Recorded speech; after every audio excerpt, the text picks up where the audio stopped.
kasih Pak Peter untuk kesempatan saya bisa ada di tempat ini. Jadi senang sekali bisa bertemu dengan semua saudara-saudari seiman. Walaupun ini pertama kalinya kita bertemu, saya merasa seperti kita ini satu keluarga. Amin. Kita punya mama yang berbeda, tetapi kita punya satu papa yang sama. Amin. Ya, jadi saya mau mulai dengan menceritakan perjalanan hidup saya. Bagaimana saya menjadi seorang orang Kristen. Nah, dari kakek saya yang datang dari China, tidak ada seorang pun dalam keluarga kami yang tadinya beragama Kristen. Nah, jadi dalam anggapan papa saya, kakek saya, agama Kristen itu adalah agama dari Barat. Kenapa kita orang Asia mesti percaya dengan agamanya orang Barat? Gitu. Tapi puji Tuhan, hari ini kalau saya ada di tempat ini, itu benar-benar adalah kasih karunia daripada Tuhan. Dan saya percaya juga sama dengan saudara-saudari yang sekalian. Nah, umur 12 tahun, saya lahir baru, saya mengenal Tuhan Yesus. Tetapi untuk bertahun-tahun, ya kekristenan saya boleh dikatakan kekristenan yang agamawi. Jadi saya tetap ke gereja, tetapi ya cuma sekedar rutinitas. Tetap menjalankan kegiatan agama, konsel, ke gereja, dan lain sebagainya. Tetapi tidak ada suatu kegairahan di dalam kekristenan saya. Nah, saya ingat waktu saya mulai kuliah di Melbourne, ya, itu hidup saya mulai makin lama makin jauh dari Tuhan. Memang saya tetap ke gereja, tetapi saya menjadi seorang Kristen yang munafik. Minggu ke gereja, tapi Senin sampai Sabtu, kehidupan saya ya seperti orang yang tidak kenal Tuhan pada umumnya. Saya mulai cinta dengan uang, saya cinta dengan apa yang saya dapat lakukan dengan uang, saya mulai cinta dengan kesenangan, saya mulai cinta dengan kesenangan. Ya, itu semua saya kejar. Status, popularitas, dan saya sangat ambisius di dalam itu. Dan hati saya semakin lama semakin jauh daripada Tuhan. Dan saya ingat pada satu titik saya merasa begitu hampa di dalam hati saya. Karena saya melihat bahwa di dalam firman Tuhan ada begitu banyak janji-janji yang Tuhan sediakan untuk anak-anaknya. Tetapi mengapa kehidupan kekristenan saya tidak seperti yang dikatakan di dalam Yohanes 10:10, bahwa Yesus datang untuk memberikan kita hidup yang berkelimpahan. Mengapa saya kok masih merasa stagnan? Nah, itu selama bertahun-tahun saya alami. Dan kadang itu kita merasa bahwa wah, dosa-dosa yang heboh, kita narkoba, kalau kita jatuh dalam perzinahan, atau kita jatuh dalam kecanduan alkohol. Kalau kita melakukan dosa-dosa seperti ini, itu baru dosa-dosa yang dipandang Tuhan itu, wah, ini najis, begitu ya. Tetapi tahu tidak, saudara-saudari sekalian, ada satu dosa yang sangat besar yang sering kali dilakukan oleh anak-anak Tuhan. Dan kita sebagai orang Kristen yang agamawi, seringkali kita mengatakan bahwa ini oke-oke saja. Dan itulah yang saya lakukan untuk bertahun-tahun. Saya menjadi seorang Kristen yang munafik. Saya tidak merasakan bahwa Tuhan itu benar-benar real dalam kehidupan saya. Tetapi saya, ya sepertinya sangat taat beribadah. Tapi sebenarnya dia tidak benar-benar hadir dalam hidup saya. Dan saya mulai bertanya-tanya, Tuhan mengapa seperti itu? Dan ternyata saya kemudian mengetahui bahwa kalau kita jauh dari Tuhan, hidup kita itu tidak intim dengan Tuhan. Kalau kita lebih memilih kesenangan dunia, maka sama saja itu adalah suatu dosa di hadapan Tuhan. Yang menjadi identitas diri saya itu adalah siapa saya di mata orang-orang yang ada di sekitar saya. Apa yang saya punya dan apa yang saya lakukan. Dan karena itu saya harus melakukan lebih banyak lagi hal-hal yang menurut orang itu hebat. Barusan saya merasa, wah, inilah identitas diri saya. Ya mungkin di antara kita juga ada yang dapat merasa seperti itu. Kalau saya tidak punya benda-benda tertentu, maka saya ini belum disebut orang sukses. Dan ketika saya balik dari Shanghai, saya memulai usaha saya sendiri. Dan saya ingat sekali pada waktu itu saya join bisnis dengan beberapa konglomerat di Medan. Dan saya merasa bahwa hidup mereka walaupun sudah begitu kaya, mereka punya segala sesuatu. Tapi saya melihat bahwa tidak ada suatu damai sejahtera dalam hidup mereka. Tidak ada suatu sukacita dalam hidup mereka. Dan dalam hati kecil saya mengatakan, ini bukan kesuksesan yang sejati. Ya, tapi puji Tuhan, ada suatu titik di dalam hidup saya di mana saya mengalami suatu masalah yang sangat besar. Nah, biasanya kalau kita mengalami masalah dalam hubungan, yang paling berpotensi menyakiti kita adalah orang-orang dekat. Ya. Nah, jadi orang ini begitu menyakiti hati saya merasa sangat dikhianati. Dan itu merupakan salah satu titik paling rendah dalam hidup saya. Berhari-hari saya tidak bisa bangkit dari tempat tidur saya karena saya mengalami depresi yang begitu besar. Saya merasa sakit hati sekali mengapa orang ini dapat melakukan hal seperti itu pada saya. Dan saya ingat pada saat itu Tuhan bekerja dalam kehidupan saya. Tiba-tiba seperti proyektor, ada slide-slide di mana Tuhan menunjukkan kepada saya dosa-dosa yang telah saya lakukan sebelumnya. Dan saya merasa, wow, Tuhan sebenarnya saya ini tidak layak. Tetapi kemudian Tuhan melalui Roh Kudusnya menyadarkan kepada saya bahwa semua dosa-dosa saya, semua kenajisan, semua kekotoran yang pernah saya lakukan di masa lalu, Tuhan Yesus sudah tanggung semuanya di dalam di kayu salib. Nah, mungkin ini sesuatu yang seringkali kita sudah dengar di gereja, tetapi pada hari itu, setelah saya menjadi orang Kristen belasan tahun, saya mendapatkan pewahyuan. Saya untuk pertama kali saya mengerti betapa besarnya kasih karunia Tuhan itu. Dan saya merasa seperti ada di saat dimana saya melepaskan pengampunan kepada orang itu, saya merasakan ada suatu cairan yang hangat yang turun dari kepala saya, dan sekujur badan saya ini saya merasa hangat, dan saya merasa penerimaan dari Tuhan yang tidak pernah saya rasakan sebelumnya. Ya, ada orang mengatakan ini adalah cairan kasih. Saya merasakan itu tangible sekali. Ya, jadi saya baru mengerti, ternyata kita ini mengapa tidak mengampuni orang lain. Karena kita memandang bahwa dosa orang itu begitu besar. Tetapi ketika Tuhan menunjukkan bahwa dosa kita yang begitu banyak pun Dia sudah tanggung di atas kayu salib, maka kita tidak punya alasan untuk tidak mengampuni. Dan di saat saya melepaskan pengampunan itu, di sanalah saya mengerti arti daripada anugerah yang sesungguhnya. Dan di saat itu saya benar-benar bertobat. Saya katakan kepada Tuhan, Tuhan, saya tidak mau lagi main-main dengan agama. Saya cukup dengan semuanya itu. Saya mau sungguh-sungguh ikut Engkau. Saya mau menyerahkan seluruh hatiku kepadamu, dan saya mau melayani Engkau sungguh-sungguh. Bukan untuk uang, bukan untuk popularitas, bukan untuk semua itu, tapi saya mau menyerahkan hidupku sepenuhnya ke dalam tangan-Mu. Pakai aku sesuai dengan kehendak-Mu. Di saat itulah, setelah saya menjadi orang Kristen belasan tahun, barusan saya benar-benar menyerahkan hidup saya kepada Tuhan. Dan saudara-saudari, mulai dari saat itu Tuhan mulai mengerjakan hal-hal yang luar biasa. Saat kita menyerahkan seluruh hidup kita kepada tangan Yesus, saat kita membuat Yesus itu satu-satunya identitas kita, bahwa kita ini adalah anak Tuhan. Bukan apa yang kita punya, bukan apa yang kita lakukan, bukan status kita di mata orang lain, tetapi bahwa kita mengerti identitas kita adalah anak Tuhan. Di saat kita tahu bahwa kita ini adalah milik kepada Tuhan Yesus, disitulah titik perubahan daripada kehidupan.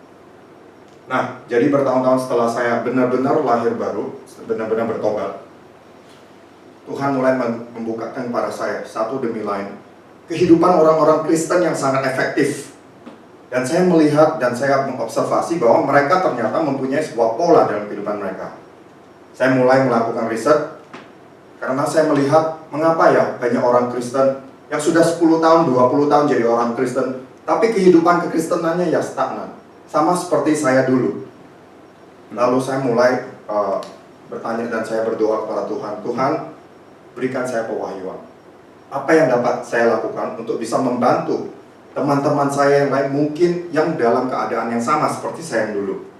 Mungkin Anda bosan dan Anda sudah muak dengan kehidupan agamawi, tapi Anda tidak merasakan kuasa daripada kepercayaan yang Anda miliki.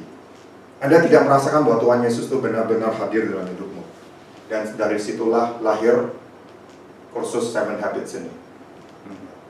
Nah, mengapa penting sekali bagi kita untuk membangun kebiasaan-kebiasaan yang baik dalam kehidupan kita? Nah, di sini pasti pernah nonton film Titanic, betul ya?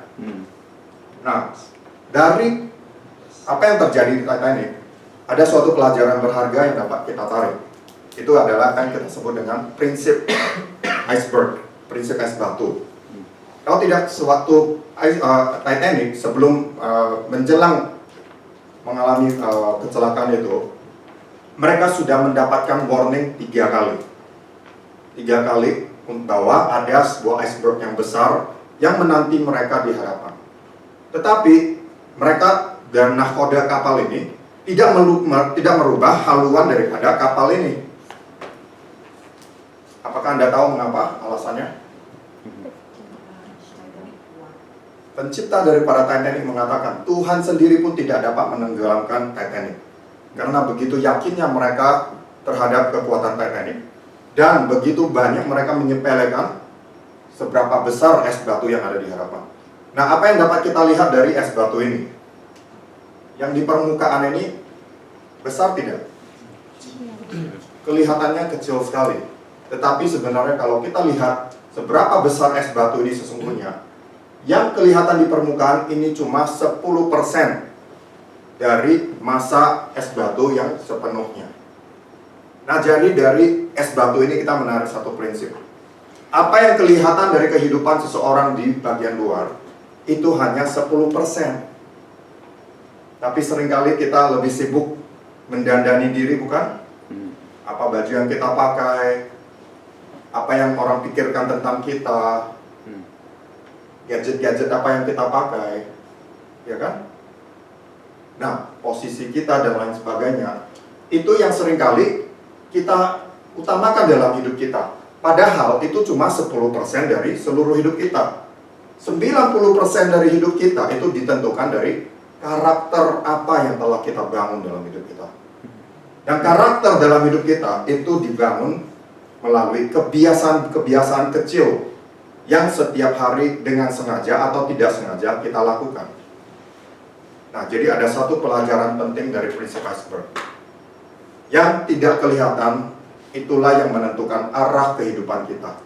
Kalau kita hidup hanya dengan by default, kita hanya membiarkan hidup itu terjadi kepada kita, tanpa dengan sengaja kita membangun kebiasaan-kebiasaan yang baik, maka kebiasaan-kebiasaan kita itu akan suatu hari akan menjadi karakter. Dan itu akan menentukan dan akan membawa kita ke arah yang tidak kita inginkan. Nah, kalau kita mau menang dalam kehidupan ini, kalau kita mau menjadi seorang orang Kristen yang efektif, yang berbuah dalam hidup kita, maka kita harus dengan sengaja membangun kebiasaan-kebiasaan yang akan membangun karakter kita, yang akan menentukan hidup kita ini berkemenangan. 1 Korintus 9 ayat 24-27 mengatakan seperti ini. Tidak tahukah kamu bahwa dalam gelanggang pertandingan semua peserta turut berlari, tetapi bahwa hanya satu orang saja yang mendapat hadiah? Karena itu larilah begitu rupa sehingga kamu memperolehnya. Tiap-tiap orang yang turut mengambil bagian dalam pertandingan menguasai dirinya dalam segala hal. Mereka berbuat demikian untuk memperoleh suatu mahkota yang fana, tetapi kita untuk memperoleh suatu mahkota yang abadi. Sebab itu aku tidak berlari tanpa tujuan, dan aku bukan petinju yang sembarangan saja memukul. Tapi aku melatih tubuhku dan menguasai seluruhnya, supaya sesudah memberitakan Injil pada orang lain, jangan aku sendiri ditolak. Nah, jadi Rasul Paulus di sini menjelaskan dengan sangat jelas bahwa kehidupan kita ini seperti pertandingan lomba lari, ya. Dan kita ini sedang berlari untuk mendapatkan sebuah hadiah. Nah, tetapi tiap-tiap orang yang turut mengambil bagian dalam pertandingan menguasai dirinya dalam segala hal. Nah, seorang atlet yang mau berpartisipasi dalam suatu perlombaan lari, mereka akan mendisiplinkan dirinya, apa yang akan mereka makan, mereka akan olahraga pada jam berapa, untuk jangka waktu berapa lama, mereka akan istirahat berapa lama, mereka akan menjalani suatu disiplin yang sangat ketat. Dan itu hanya untuk mendapatkan suatu mahkota yang fana, penghargaan yang fana. Nah, kalau kita mau pergi ke Paris, kita tentunya riset dulu kan. Kalau misalnya kita mau pergi ke sana 2 minggu, tentunya sebelum itu kita akan cari tahu dulu. Nanti kalau saya sampai di Paris, saya akan tinggal di mana, kemudian selama 2 minggu apa yang mau saya lakukan. Nah, tahukah kita bahwa kita akan memasuki kekekalan? Tetapi sedikit sekali orang Kristen yang mempersiapkan kekekalan mereka dengan sengaja, mulai dari kehidupannya sekarang ini. Bukankah konyol kalau untuk yang 2 minggu kita menghabiskan waktu yang banyak untuk kita melakukan riset, untuk kita mempersiapkan diri. Tetapi untuk memasuki kekekalan, banyak sekali orang Kristen yang puas dengan, ya pokoknya saya masuk surga. Ya, jadi di kalian di sini, marilah kita hidup dengan tujuan yang jelas. Aku tidak berlari tanpa tujuan. Aku bukan petinju yang sembarangan saja memukul, tapi aku melatih tubuhku dan menguasainya seluruhnya, supaya sudah memberitakan Injil kepada orang lain, jangan aku sendiri ditolak. Nah, satu contoh lagi dari firman Tuhan adalah Daniel. Daniel adalah seseorang yang mengerti disiplin, dan dia adalah seorang yang mengerti bagaimana membangun kebiasaan kerohanian yang baik. Karena itu pada waktu dia mendapat masalah, ketika raja mau melemparkan dia ke dalam gua singa, kebiasaan-kebiasaan dia inilah yang menolong dia. Daniel punya kebiasaan berdoa 3 kali sehari. Ya, dia punya kebiasaan berdoa 3 kali sehari. Dan kebiasaan dia ini tidak karena dia sedang kepepet. Nah, seringkali orang Kristen itu berdoa hanya kapan? Hanya waktu mereka sedang kepepet, lagi ada masalah, bukankah begitu? Tetapi Daniel ini adalah seorang yang mengerti prinsip daripada mempunyai kebiasaan yang baik dalam hidup dia. Dan itulah yang hari ini mau kita pelajari. Ya, jadi hiduplah dengan penuh perencanaan dan bukan hanya sekedar hidup saja. Karena hidup itu begitu pendek, nanti kita akan pelajari di prinsip-prinsip berikutnya. Nah, mengapa 7 Habits? Karena 7 Habits, prinsip-prinsip 7 Habits akan membantumu menjalani hidup yang efektif untuk kekekalan. Nah, yang berikutnya adalah 2 Korintus 5 ayat 10. Dikatakan bahwa setiap orang akan menghadap kepada tahta pengadilan Kristus dan memberikan pertanggungjawaban atas hidupnya, baik itu pekerjaan yang baik ataupun yang buruk. Nah, banyak sekali saya mendapati bahwa orang Kristen tidak sadar bahwa ada 2 penghakiman yang berbeda.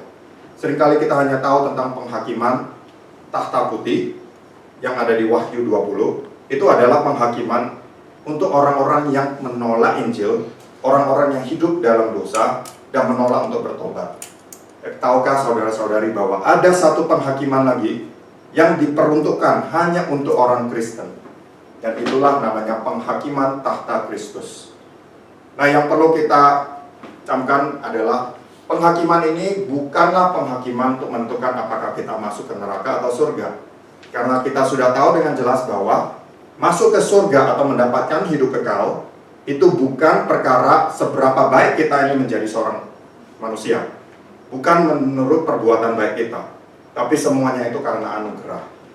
Tetapi tahukah kita bahwa setelah kita mendapatkan anugerah itu ada tujuan-tujuan tertentu yang telah Tuhan berikan kepada kita, dan sisa kehidupan kita di dunia ini yang tidak terlalu panjang ini, kesetiaan kita menjalankan talenta, sumber daya yang telah Tuhan percayakan kepada kita, itu akan menentukan upah seperti apa yang akan kita dapatkan di dalam kekekalan. Di akhir dari kehidupan kita, hanya ada satu kalimat yang kita mau dengar dari Tuhan kita, yaitu well done, baik sekali perbuatanmu, hai hambaku yang baik dan setia. Kita tidak mau mendengar Tuhan mengatakan, pergilah dari aku. Itu adalah perkataan yang kita tidak mau dengar. Nah, tapi kalau kita mau mendengar kata baik sekali perbuatanmu, hai hambaku yang baik dan setia, tentu saja ada sesuatu yang Tuhan expect kita lakukan. Ada sesuatu yang Tuhan mau kita lakukan dalam kehidupan kita. Bagaimana kita bisa mendengar ini kalau kita tidak tahu apa yang Tuhan harapkan dari kita? Nah, Di 1 Korintus 3 ayat 13-15, saya akan bacakan. Sekali kelak pekerjaan masing-masing orang akan nampak, karena hari Tuhan akan menyatakannya. Sebab ia akan nampak dengan api, dan bagaimana pekerjaan masing-masing orang akan diuji oleh api itu. Jika pekerjaan yang dibangun seseorang tahan uji, ia akan mendapat upah. Jika pekerjaan yang terbakar, ia akan menderita kerugian. Tapi ia sendiri akan diselamatkan, tetapi seperti dari dalam api. Nah, apa maksud daripada ayat firman Tuhan ini? Bayangkan, kalau semua kehidupanmu, semua pekerjaanmu untuk Tuhan, apa yang telah kau lakukan, kesetiaanmu, semuanya itu akan dilalui dengan api suatu hari nanti. Nah, kalau misalnya Anda tidak membangun dengan, nah ini ayat sebelumnya mengatakan tentang ada 6 macam materi yang kita dapat gunakan. Ya, kalau Anda lihat di 1 Korintus 3. Ada orang yang membangun di atas kehidupannya dengan menggunakan emas, perak, dan batu permata. Dan ada juga orang yang membangun di kehidupannya dengan materi-materi yang tidak berharga, seperti kayu, rumput kering, dan straw. Straw itu apa ya? Jerami. Nah, kalau yang kategori kedua, ketika melalui api, itu akan terbakar semuanya. Tapi kalau kita membangun hidup kita di atas yang pertama, kategori yang pertama, yaitu metal-metal yang berharga tadi, batu berharga tadi, maka semuanya itu akan tahan uji. Nah, bayangkan kalau misal kita masuk ke dalam kekekalan, tidak dengan mendapatkan upah, tetapi hanya seperti seorang yang diselamatkan dari dalam api. Jadi suatu hari saya mendapatkan ilustrasi seperti ini. Kalau hari ini kita lagi di rumah dan tiba-tiba rumah kita itu kita dapati terbakar, apa yang kita lakukan? Tentu saja kita tidak punya waktu untuk merencanakan apa yang kita lakukan, kan? Kita akan kabur dari rumah itu. Kita tidak punya waktu untuk mencari barang berharga kita lagi. Betul? Nah, bayangkan ketika orang itu selamat dari dalam api, tetapi kehilangan semua harta bendanya yang telah dia kumpulkan selama ini. Seperti itu jugalah kehidupan seseorang yang masuk dalam kekekalan, tetapi yang tidak mempunyai perencanaan bagaimana mereka mau hidup. Maka mereka akan kehilangan semuanya di dalam api. Nah, saya tidak tahu tentang saudara-saudari, teman-teman sekalian, tapi saya tidak mau masuk ke surga menjadi seperti seorang pengemis. Ya, saya mau masuk ke dalam surga tanpa ada penyesalan, zero regret. Saya mau berdiri di hadapan Tuhan dengan keyakinan bahwa saya telah memaksimalkan kehidupan saya sewaktu saya ada di dunia ini. Nah, Alkitab mengatakan bahwa paling tidak ada 5 jenis mahkota yang tersedia untuk orang-orang Kristen yang setia dalam kehidupan ini. Saya bacakan yang pertama adalah mahkota kehidupan. Yakobus 1 ayat 12 mengatakan, berbahagialah orang yang bertahan dalam pencobaan, sebab apabila ia sudah tahan uji, ia akan menerima mahkota kehidupan yang dijanjikan Allah kepada barang siapa yang mengasihi dia. Yakobus 1 ayat 12, ini adalah mahkota yang disediakan untuk orang yang setia dalam hidup mereka dan setia sampai akhir menghadapi ujian hidup dengan sukacita. Kemudian yang kedua adalah mahkota yang tidak dapat binasa atau mahkota abadi. Nah, ini adalah diambil dari ayat 1 Korintus 9 ayat 24 sampai 27 yang barusan kita baca tadi. Mereka berbuat demikian untuk memperoleh suatu mahkota yang fana, tapi kita untuk memperoleh suatu mahkota yang abadi. Sebab itu aku tidak berlari tanpa tujuan. Aku bukan petinju yang asal memukul saja, tapi aku melatih tubuhku dan menguasainya seluruhnya, supaya sesudah memberitakan Injil kepada orang lain, jangan aku sendiri ditolak. Jadi ini adalah mahkota yang diberikan kepada orang-orang yang menyangkal diri.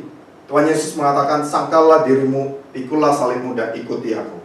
Kalau kita mampu menyangkal diri dari kesenangan-kesenangan dunia, apa yang ditawarkan oleh dunia ini, dan kita memilih Yesus dengan sepenuh hati kita, maka ada satu mahkota tersedia yang akan tersedia untuk kita. Yang berikutnya adalah mahkota sukacita atau mahkota kemegahan. Ini dari 1 Tesalonika 2 ayat 19 sampai 20. Mungkin ada yang kalau yang mau boleh mencatat. 1 Tesalonika 2 ayat 19 sampai 20. Sebab siapakah pengharapan kami atau sukacita kami atau mahkota kemegahan kami di hadapan Yesus Tuhan kita? pada waktu kedatangannya, kalau bukan kamu, orang-orang Tesalonika yang dalam pekerjaan penginjilan Paulus telah dimenangkan bagi Kristus, sungguh kamulah kemuliaan kami dan sukacita bagi kami. Ini adalah mahkota yang disediakan bagi orang-orang yang rajin menginjil dan memenangkan jiwa. Orang-orang yang rajin menjadi saksi Kristus. Yang berikutnya adalah mahkota kebenaran. Ini diambil dari 2 Timotius 4 ayat 5 sampai 8. Tetapi sabarlah menderita, lakukanlah pekerjaan pemberitaan Injil, tunaikanlah tugas pelayananmu. Sekarang telah tersedia bagiku mahkota kebenaran yang akan dikaruniakan kepadaku untuk Tuhan, hakim yang adil pada harinya. Tapi bukan hanya kepadaku, melainkan juga kepada semua orang yang merindukan kedatangannya. Ini adalah mahkota yang diberikan kepada umat-umat Tuhan yang dengan setia menantikan kedatangannya yang kedua. Dan orang-orang yang mengerti susunan prioritas mereka dalam segala sesuatu, termasuk bagaimana mereka menggunakan waktu mereka, bagaimana mereka menggunakan tenaga dan juga uang mereka. Yang berikutnya adalah mahkota kemuliaan. Ini dari 2 Petrus 5 ayat 2 sampai 4. 2 Petrus 5 ayat 2 sampai 4. Gembalakanlah kawanan domba Allah yang ada padamu, jangan karena mau mencari keuntungan, janganlah kamu berbuat seolah-olah kamu mau memerintah atas mereka yang dipercayakan kepadamu. Tapi hendaklah kamu menjadi teladan bagi kawanan domba itu. Maka kamu apabila gembala agung datang, kamu akan menerima mahkota kemuliaan yang tidak dapat layu. Ini adalah mahkota yang diberikan kepada mereka yang menggembalakan. Ada di sini yang menjadi ketua komsel 2 orang ya. Jadi ada mahkota tersendiri buat ketua komsel, orang-orang yang menggembalakan, orang-orang yang rajin melakukan mentoring, pemuritan. Ya, inilah mahkota tersedia untuk orang itu. Yang berikutnya adalah mahkota bagi pemenang. Wahyu 3 ayat 11. Peganglah apa yang ada padamu supaya tidak seorang pun mengambil mahkotamu. Barang siapa yang menang, ia akan kujadikan, dan lain sebagainya. Bagi seorang pemenang, dia dijanjikan sebuah mahkota. Oke, yang terakhir adalah mahkota kesetiaan. Ini dari ayat Wahyu 6 ayat 9. Janganlah takut akan hal-hal yang menyebabkan kau menderita. Lihatlah iblis akan memasukkan kau dalam penjara, sehingga kamu terjobai dan kau akan menderita aniaya. Setialah sampai mati, maka aku akan memahkotai engkau. Ini adalah mahkota yang disediakan untuk orang-orang yang mati sebagai martir di dalam Tuhan. Ya. Nah, jadi kita boleh lihat dari firman Tuhan, ada upah-upah yang disediakan Tuhan bagi orang-orang yang setia di dalam melayaninya. Jadi dengan begitu, marilah kita jangan menyia-nyiakan hidup kita. Hiduplah dengan penuh perencanaan, bangunlah kebiasaan-kebiasaan yang baik, yang akan membantu kita untuk mempersiapkan diri untuk hari itu, di mana kita akan bertemu dengan Yesus muka dengan muka. Nah, ada beberapa kebiasaan yang telah saya rangkum dalam 7 Habits ini. Nah, yang pertama adalah mereka adalah orang-orang yang berinisiatif, orang-orang yang efektif sebagai orang Kristen. Jadi kebiasaan yang pertama adalah victor's mindset. Ya, nanti kita akan bahas dengan lebih detail untuk setiap dari ketujuh kebiasaan ini. Orang-orang yang mengambil inisiatif dalam kehidupan mereka sesuai dengan apa yang dikatakan firman Tuhan. Bukan apa yang dikatakan dunia, bukan apa yang dikatakan keadaan mereka, tapi orang-orang yang mengerti apa yang dikatakan firman Tuhan. Yang kedua adalah mereka digerakkan oleh hal-hal yang kekal. Begin with eternity in mind. Yang ketiga, mereka mengutamakan hal-hal yang kekal terlebih dahulu. Yang berikutnya, mereka mengasihi orang-orang lain dengan tulus. Seek first to love others. Yang kelima, mereka menginvestasikan sumber daya mereka. So seeks for multiplication. Yang keenam, mereka bekerja sebagai anggota daripada tim Kingdom Synergy. Dan yang terakhir, mereka selalu memperbaiki kekurangan dan mengusahakan kehidupan yang seimbang. Stay spiritually sharp. Nah, 7 kebiasaan ini very powerful, ya. kalau kita mengerti dan mengaplikasikan prinsip-prinsip ini dalam kehidupan kita, saya percaya kehidupan kita pasti tidak akan sama lagi. Pasti berubah. Ya, kita lihat lebih detail lagi. Membangun kebiasaan itu seperti menumbuhkan sebuah pohon. Ketika pohon itu masih berupa benih, masih kecil, masih tunas, mungkin gampang bagi kita untuk mencabutnya. Tetapi kalau sudah menjadi pohon yang besar seperti ini, sudah mustahil bagi kita untuk bisa mencabut pohon ini. Maka kebiasaan itu juga seperti itu. Nah, kalau kita tidak hati-hati membangun kehidupan kita, maka kebiasaan-kebiasaan buruk kita itu akan menjadi pohon yang susah sekali akan kita ubahkan. Ya. Jadi, mulailah hari ini membangun kebiasaan-kebiasaan yang baik dalam kehidupan kita, supaya hidup kita ini berkemenangan. Nah, seperti pohon ini, kita lihat bahwa tahap yang awal itu adalah tahap di mana kita membangun fondasi kehidupan kita. Ya, habit yang pertama atau sampai yang ketiga, kebiasaan yang pertama dan ketiga, itu adalah yang paling penting. Karena berhubungan dengan diri kita sendiri. Sebelum kita berhubungan dengan orang lain, kita sendiri harus mengerti dulu apa prinsip firman Tuhan yang berhubungan dengan diri kita. Ya, kemudian yang keempat sampai keenam, ini adalah habit-habit yang berhubungan dengan sesama manusia, hubungan kita dengan orang lain. Ya, jadi yang 1 sampai 3 itu private victory, kemenangan privat secara individual. So, habit yang keempat sampai keenam itu adalah public victory, kemenangan umum antara kita dengan orang lain. Dan habit yang terakhir, ketujuh adalah hubungan kita dengan Tuhan. Ini adalah habit yang paling penting. Bagaimana menjaga ketajaman kerohanian kita. Nah, saya bisa rangkumkan 7 habits ini dengan framework seperti ini. Yang pertama adalah kita belajar bagaimana menjadi murid Kristus. Karena kalau kita sendiri bukan seorang murid, bagaimana kita dapat memuridkan orang lain? Ya. Jadi setelah yang pertama dan ketiga, habit keempat sampai keenam, kita akan belajar bagaimana kita dapat berhubungan dengan orang lain. Dan ini yang berkenaan dengan bagaimana kita dapat menjadikan orang lain murid Kristus. Ya, jadi pertama-tama kita sendiri harus menjadi murid dulu, lalu kita baru menjadi murid Kristus. Dan yang terakhir adalah habit ketujuh, dan ini yang menyelimuti semuanya. Karena habit 7 berkenaan dengan hubungan kita dengan Tuhan. Ya, ini yang menyelimuti segalanya. Oke, kita mulai langsung ke habit yang pertama, victor's mindset. Ya, pola pikir seorang pemenang. Kita mulai dengan yang paling penting dalam kehidupan seseorang, yaitu pola pikir kita. Pola pikir yang salah akan membawa kita ke gaya hidup yang salah dan kehidupan yang hancur. Jadi segala sesuatu dan peperangan yang terpenting itu dimenangkan di dalam pikiran kita terlebih dahulu. Firman Tuhan mengatakan dalam Roma 12 ayat 2, janganlah kamu menjadi serupa dengan dunia ini, tapi berubahlah oleh pembaharuan budimu, sehingga kamu dapat membedakan manakah kehendak Allah yang baik, yang berkenan kepada Allah, dan yang sempurna. Nah, saya mendapati bahwa ada 3 jenis manusia di dunia ini.